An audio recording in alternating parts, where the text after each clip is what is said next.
Knights, behold my character select screen. And as you guys can see, it has been a while since I've signed into DFO. In fact, the last time I signed in was my last podcast. So as you guys can see, my account is a lot different than what it was before. In fact, I came back about 10 days ago. So it's been 10 days and we have been grinding non-stop. The only character that was above 30k was my EK, and everybody else was like 19k, and now look at all of them. Most of them are above 36. Oh, I've even got my Meisters down here, 34. Berserker is one of these characters who was like 9,000 fame. He is now sitting at 35k fame. Guys, it is so easy to level in this cap, and that's kind of one of two things that I want to talk about with this video. I kind of want to give my opinions on this cap, as well as showcase obviously some of the highlights, and showcase also how much this game has changed since the beginning of the patch. Remember, 110 cap has been out for, well, what's the date, guys? Like July of last year. Okay, so I'm being told 10 months. I played for the first 2 or so, and then I took a really long break, came back, and now we have gotten to this point. So that's kind of what I want to talk about in this video. I want to showcase a lot of what you can do to catch up and gear up very, very quickly. I'm talking, I geared up that Berserker in a couple of days, and I was able to do this whole account of characters in like 10 days or so. A lot of gaming, but also very quick to get to a very good stopping point, which a lot of these characters, if I could just showcase on my main character, a lot of these characters are at a good point to do pretty much any of the in-game content that doesn't include the final in-game raid, Beryl raid.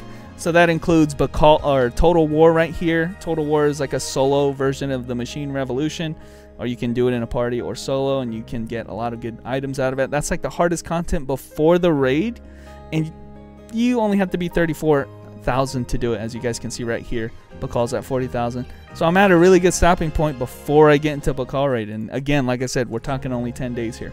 But what I want to showcase in this video, guys, is the ways that you are able to catch up really quickly in this cap. And I think that's kind of something that was not something I could say early on in the cap. It took a long time for you guys who played the entire cap. Talking to you guys, hardcore players in chat. Those guys have been playing since the very beginning, 10 months straight, and they're about at the Beryl level. In fact, Beryl just released last week. Been having a lot of failures, and I have not been playing most of that cap. In fact, like I said, just the last 10 days. So what kinds of things are available in this cap that weren't in the beginning? One of the first things that I'm going to recommend, actually, guys, is to jump into Elvenmere. This area is actually, if you look on the map, if you go from Elvenguard, it's one map over here to the bottom left. It's an Elvenmere dungeon.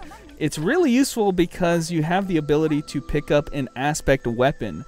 This is a recipe, so you'll need to also pick up this Elvenmere Revolution box. So these two items in conjunction, you can use once a month. You guys can see redeem limit once a month to be able to craft yourself an aspect weapon, which for the most part, I mean, almost every character in the game is going to be using an aspect weapon.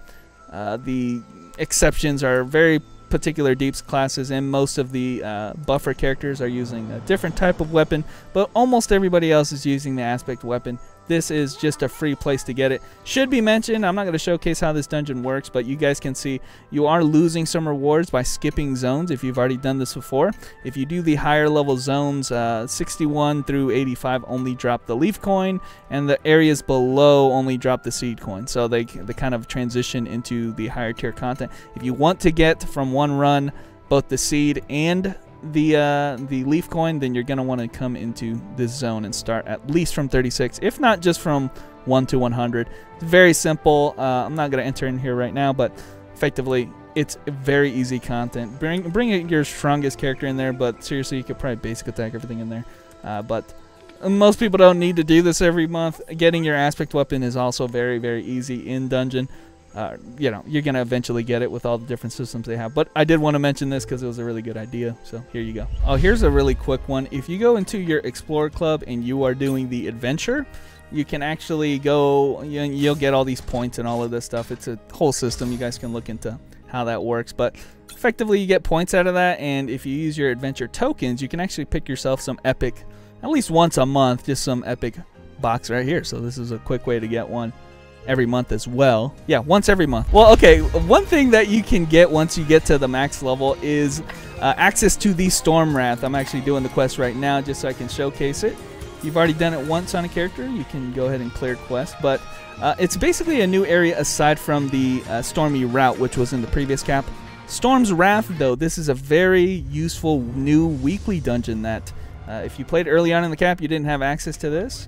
And what it does is give you a ton of really high fame items. It comes in 2 difficulties, and they depend on what fame requirements will give you corresponding amount of fame on your gear. So you guys can see if you're really low fame, about 11,000 or 12,000 minimum, then you can do the normal mode, and then once you get past 25,000, you can do the expert mode. Of course, you want to try to do the highest difficulty that you can, and if you saw on that screen, you actually can do it on 10 characters on your whole account. And this is 1 time per week. It's a very simple weekly dungeon. You've seen these bosses plenty of times if you've done any kinds of these. You know, you recognize all of these bosses, but it's not really the bosses. We're really just talking about the gear at the end of this dungeon. So we'll cut to that. And, you know, obviously this will be a little bit challenging if you're coming in right at cut line, but you guys can see it drops. Could drop, I think, up to like 3 or so, I think I've gotten in the past. Gives you pretty decently high fame. You guys can see from these 2 pieces of gear, 2,000 fame is a very good drop from a piece, which you can then use to either equip if you get lucky enough. I mean, I got this Culmination Berserker item. Technically, I could put that on, or just really use it for fame boosting. A lot of the content in this game is unfortunately kind of locked behind your fame limit. So you guys can see here, those 2 dungeons were locked behind certain thresholds of fame. Same thing with all of the, they call these advanced dungeons. They're locked behind fame limits. And the second you break those fame limit barriers, basically you unlock the next tier of content, which will give you corresponding level of gear. It all kind of, it's all a staircase of, you know, once you get to this fame, okay, now you get higher gear, and then you keep boosting it up. And of course, in a couple days, as long as you do the right dungeons, you're going to get high fame like this. So that's the first thing that I highly recommend, guys. Do this as soon as you can, or as soon as you're at these fame breakpoints, and do it on as many characters as you can, because you guys can see I've done 7 out of the 10 characters that they allow you to do this on, either difficulty. Very useful to get a lot of fame. Alright, if you haven't played DFO for a while like I have, one of the most pivotal NPCs that they've added to Syria's Room is this guy right here. He's called the Mystical Grimoire, and he basically has the ability to do all of the features that are usually available at Loton, okay, as well as, you know, other, like, also does a retexturizing system. Basically, it's a convenience feature. You can do all of the fusions that you need for the level 110 epics. All of the fusions can be done here, all of the option transfers, as well as the engraven inherited system. I use this NPC pretty much all the time in this cap, and it's really convenient that they have it here in Syria's Room. Another thing to mention is that this NPC is pretty versatile in terms of what's in his shop. You guys can see here he's also trading all of the materials that you get in this cap. He can exchange them for boxes into the next tier of stuff. He also has Beryl Enchants. These are very highly recommended. Basically, you know, I've said this many times in the past, guys, do not be caught slacking without having your enchants on your gear, and especially in this cap where it's so easy to get amps as well as enchants. If you don't have any enchants, use these ones. They're very, very good, especially, I mean, they're all, you need to use all of them, but especially the new elemental beads for the accessories are going for 25 LE damage. I mean, dude, that is a steal for only 200 Beryl. You get Beryl for all different kinds of content. You also have even the ability to trade in your crystals to get this bead selection box here. Basically, guys, there's a lot of ways to get enchants. You need to have all of those enchants on your gear. And again, the NPC is, he doesn't give you all the items, but most of the items that you need are going to be at this Grimoire NPC.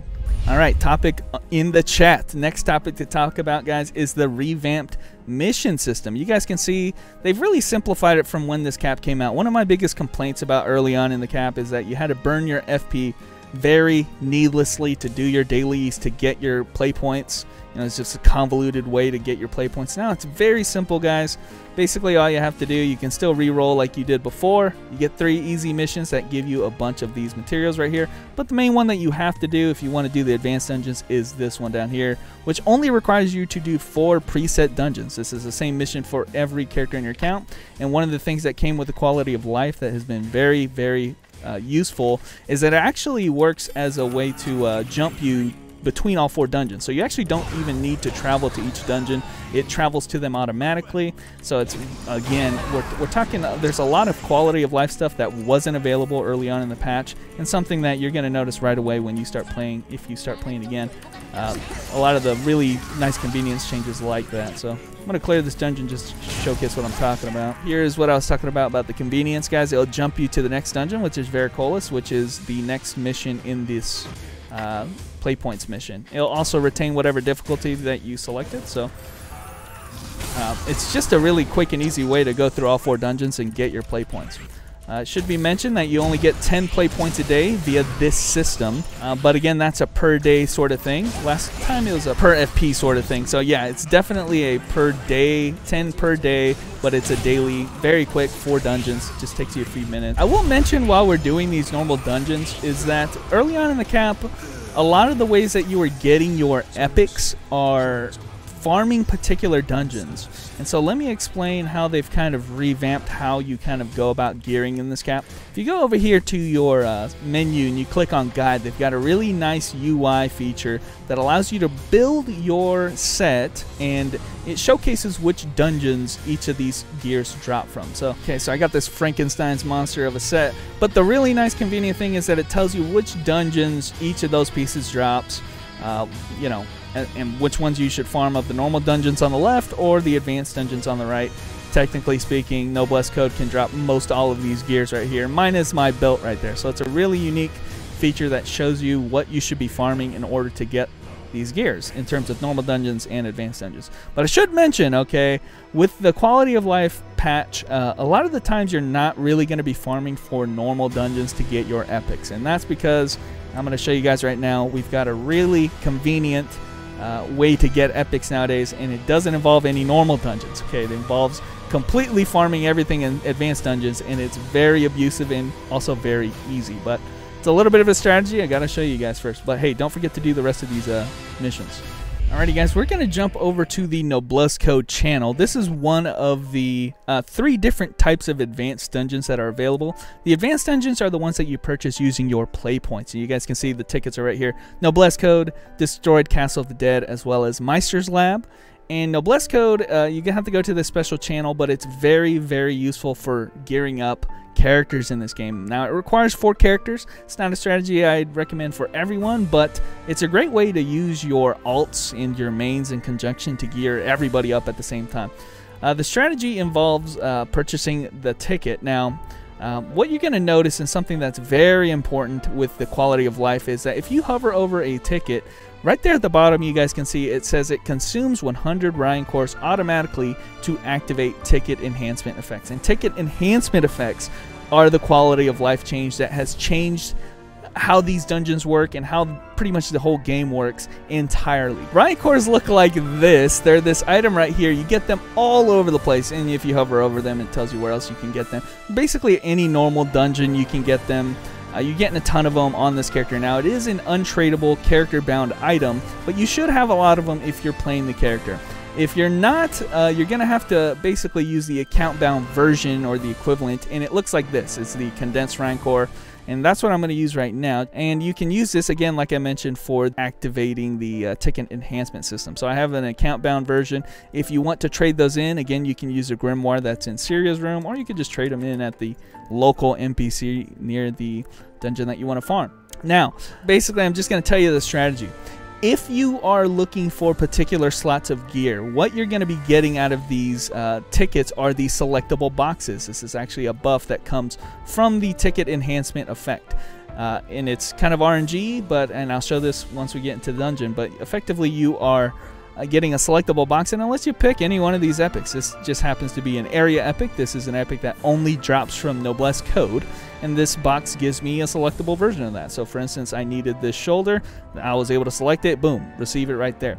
There's another type of box, it's called the normal epic box, and it can have all of the other epics that I'm wearing right here. So again, if you want to search for these epics, this is how you're doing it. You're not using the normal dungeons and farming them specifically. You're getting these selectable boxes, and you get the selectable boxes by upgrading your ticket using the Ryan cores. It's a very roundabout way to do it, but it's also an extremely efficient way to do it.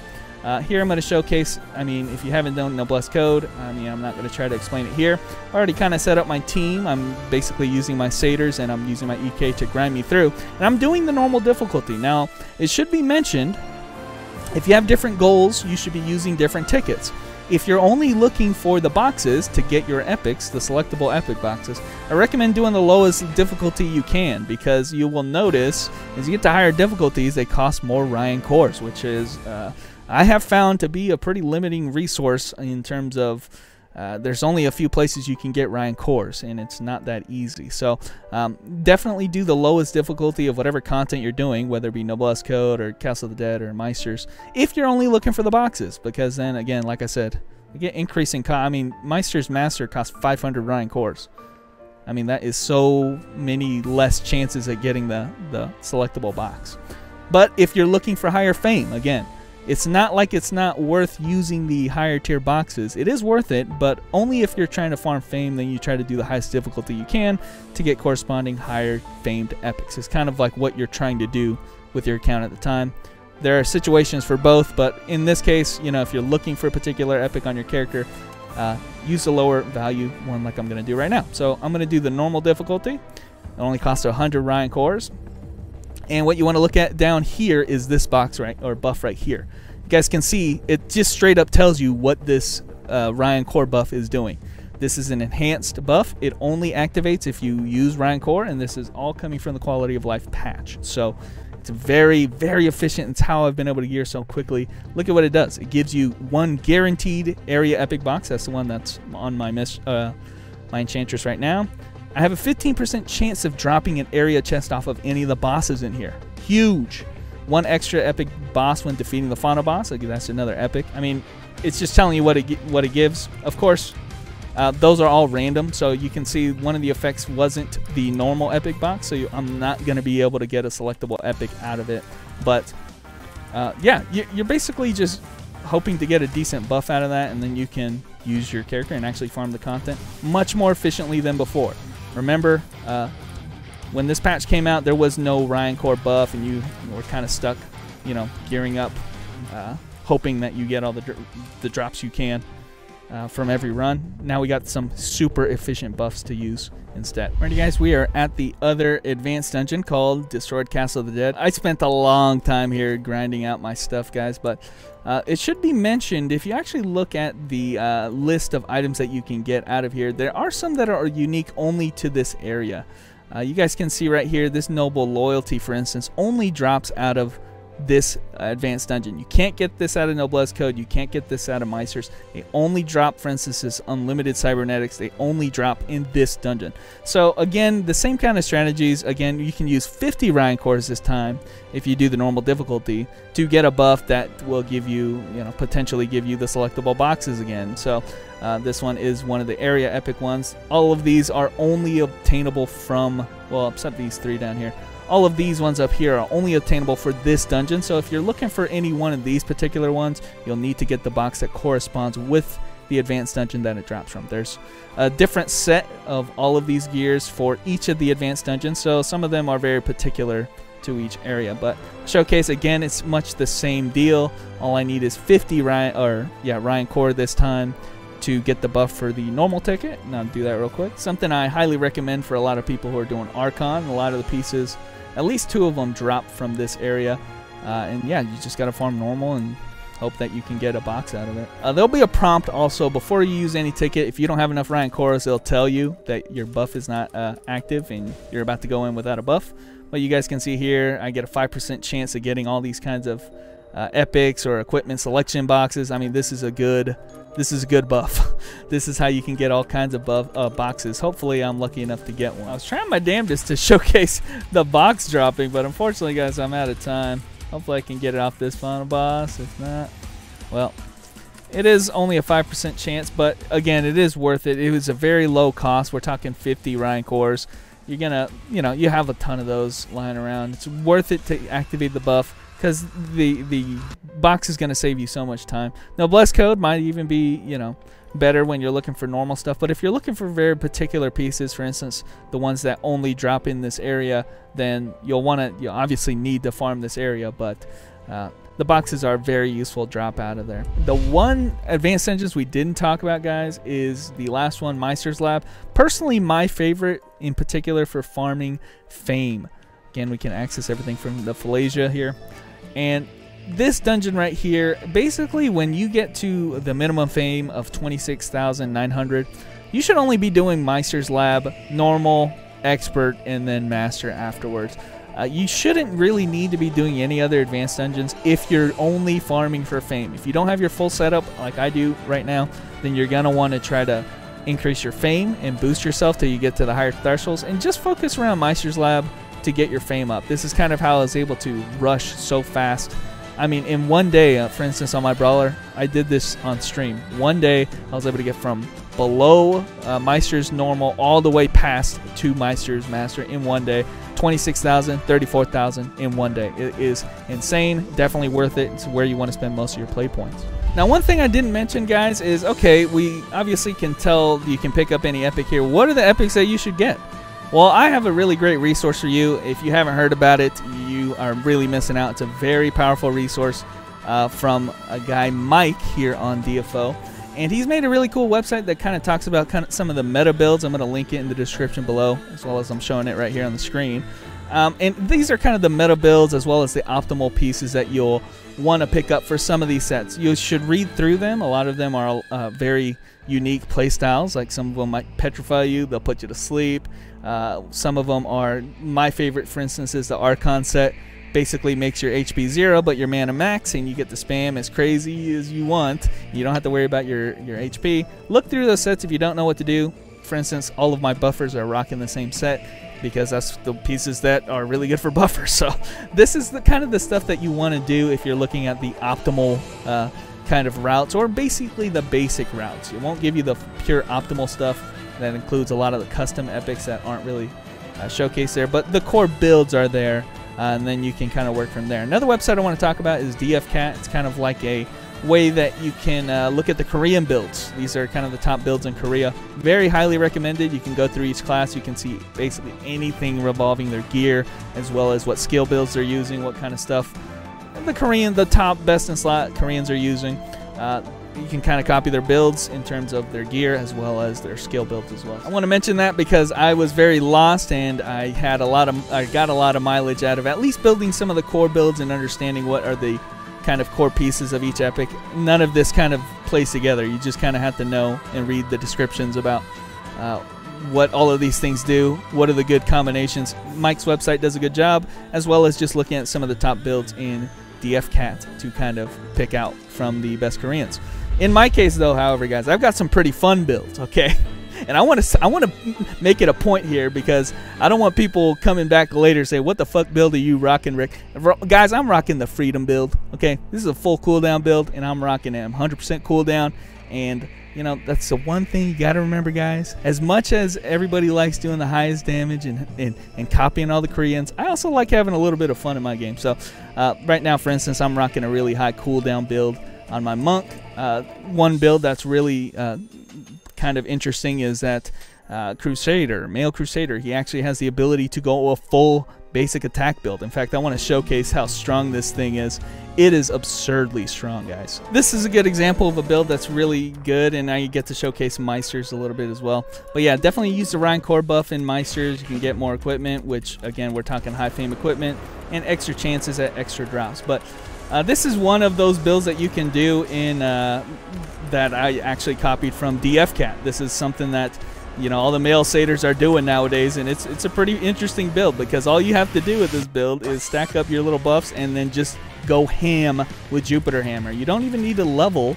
I mean, seriously, you don't even need to level your high-level skills or your awakening or any of that, because you can just sit here and just basic attack and kill everything. It's one of the strongest builds right now. It's kind of absurd how strong it is. But yeah, you just X-string, giant weapon launcher. It doesn't matter, I'm taking some hits because this guy is a satyr and can heal himself. So you can even use a heal, give yourself a quick heal, and you're back to full. It's a very interesting build. You know, it's been, I think we've had basic attack builds in the past, but nothing as effective as this build. I mean, it's one of these builds that if you get all the set, you need to get all the correct pieces of it, but yeah, you can really just start going ham with your basic attack. You get your skills off. Just remember the giant weapon launcher. Hit him with the shield. Hit him with the base attack. Throw this down. Throw this down. I mean, it is just really effective.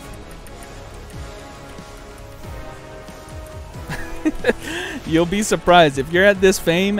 You know, you're trying to gear up yourself. If you're at my fame, 33,000. This dungeon's not going to be looking as easy as it is right now, because I'm telling you, my build is killing. Man, I keep getting knocked down. And get neutralized and get destroyed. This guy. I mean, he does like a little bit of super armor, but it doesn't matter, dude. Just get up and just keep swinging again. Super effective build. Again, very quick clear time, and it's something that is brain dead easy. All you got to do is get the gear and just start X-string it. It's pretty interesting. I got this build. I mean, yeah, it's a boring build. Normally, my characters, you know, I like pressing more skills than just X-string, but I did want to have a unique build, and this is something that you can really only build on characters that have a really good X-string like Jupiter Hammer on the Satyr. It is one of the top builds on the character, surprisingly. One thing I really have to mention, and something that I just got from that Meister's run, is that, guys, you get a ton of cursed gear. Now, obviously, I just did Meisters, and I could use that at the Grimoire here to fuse into my gear. My bracelet, for instance, I can fuse that, make it stronger, increases the fame a lot. But you guys can see it did come cursed, and that cursed is your gateway into amplified gear. You guys can see all of my gear right now is amplified. This cap, among all of the caps, I mean, I've played them all, guys. This cap is straight up the easiest to get amp gear. You can get one for every slot. Every time you get an epic, it could be cursed, and then you can use all of these various systems like the engraving inheritance system to transfer that curse onto any other gear of the same slot. Makes it super easy to get amps in this cap. And one other thing that I didn't know about, and I do want to kind of mention this in the video, is that Canna's shop has been updated to have some items that actually, you guys can see right there, Otherverse Purification Scroll, as well as the Extinguisher, and even the Conversion Spell have a pretty decently high chance to be dropped from this vending machine. That's something that was added, quality of life, and you're gonna need it, of course. If you don't have amps right now, you're gonna need to have all of those items to be able to get the amps that you want. In fact, that Berserker I keep talking about early on in the video, he had no amp whatsoever because he was not one of my main characters, and now look at him. He's got amp on every slot, and it was because, again, all of the epics that drop give you a ton of amps. But guys, I am pretty much at my wit's end after you get to a decently high level of fame. In particular, once you get a bare minimum of the 33,000, again, very easy to get. You're going to unlock Ispins. Ispins, something that is a weekly dungeon, as you guys can see. You can do that one time a week, and then same thing with the, I already mentioned it, Machine Revolution Total War. It's only available on raid days, and it says right here Thursday, Friday, Saturday, and Sunday. Also a weekly you want to do every week, and that's kind of where I'm at with my account. I was able to get so many characters to that point with all of the gearing that is available, and that's kind of the thing I want to mention, guys, is that I kind of came back to DFO at a very perfect time. I was able to experience and catch up to the level cap so much faster than everybody else, and it was a combination of two things. I mean, the quality of life things I was trying to explain all in this video. These are all things that were changed from 110 cap when it released, when I played the cap right when it released. These are all updates, all quality of life changes that make the game so much more fun and easy to gear up to play, honestly. If you're one of those guys like me who found Lost Ark to be a much better investment of my time early on in the cap, I came back to this cap because of all of these quality of life changes, as well as, and I want to end off this video, you guys can see my EK right now is 38k fame. She is my highest fame character because she's an event character. And that's the last thing I want to talk about, guys, is never forget the events. The last reason why I was able to gear up so quickly is because we've had such awesome events, guys. Growth Spurt right here, this thing single-handedly carried my whole account, giving so much higher chances at higher fame as well as reduced cost. You know, you have all of these events that are still going on right now. Very helpful to gear up a lot of characters. And again, I know that I'm making this video at the tail end of this, so you're not going to be able to capitalize on these same events, but don't forget, they always have events in DFO, guys. They're all useful. Just goes to show. I mean, we've had one of the best leveling events. This character right here has participated in one of the best, and I've played all the caps, guys, the best level up event we've ever gotten in DFO. and it's just one of the many things that came with this quality of life patches that have happened over the past year or so, 10 months or so that the game has been out. I think, guys, 10 months after the cap, 110 cap, I'm going to say it definitively before the server goes offline. I'm going to say it definitively, guys. DFO is the perfect time to get back into DFO. Bakal Raid just released last week. You know, while I was trying to gear up, Bakal Raid released, and it is, you know, like usual, the hardest content that's available in the game. In fact, a lot of people have been failing it. It's very, very difficult content. We're only going to get more content from here. This is a great place to catch up at, a great time to catch up as well. But anyway, guys, that's all I have to say. I've been recording this video for like an hour. I got to edit this shit up. So anyway, guys, I'm done for tonight. Nights. Begone. Ryan cores are this item right here. Where the fuck? The fuck are my Ryan cores, man? One thing that is super efficient is something called the, I don't have it unlocked, yo. I don't have it unlocked on this guy. How do I toggle at something I don't have it unlocked? Elvenmere. But I don't have it. Because this character sucks. If you go to the left over here on Elvenguard, fuck, it's not to the left. It's to the down left of Elvenguard. This is a problem of having a brand new character. You haven't done anything. Finish the vid before the maintenance. Yeah, when is the maintenance, man? At this rate.